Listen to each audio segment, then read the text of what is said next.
Hello, I am Elisa Calcaño. I come from Chile and I specialize in research on teacher development and educational dialogue. You should find a meaningful way to share your findings and invite questions or comments. This could be through informal conversations or presenting at a team meeting.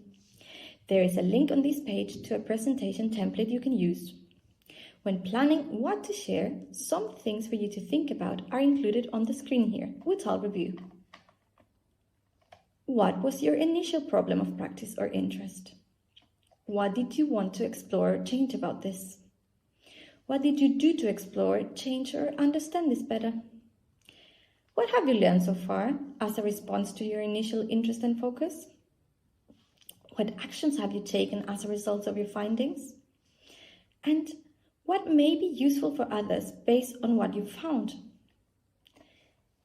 Keep ethics in mind as you plan to share your work.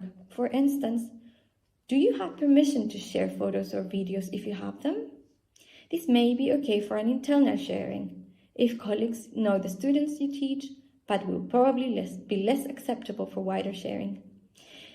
If you have permission to show photos or videos and this would help to convey your points, could you perhaps blur faces? Below this video is a link to software that can help you anonymize video and audio material.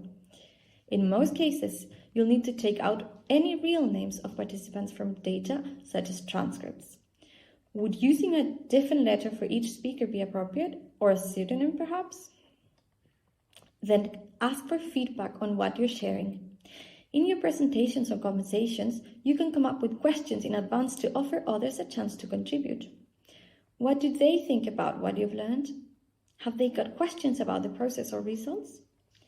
Considering your results, do they agree with your conclusions or do they come up with different ways of understanding the evidence?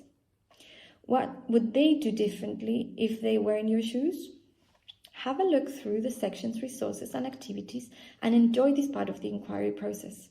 Communicating your findings can bring you further learning once you engage colleagues and others in a discussion about your dialogic approaches. That is it for this tutorial. Goodbye for now.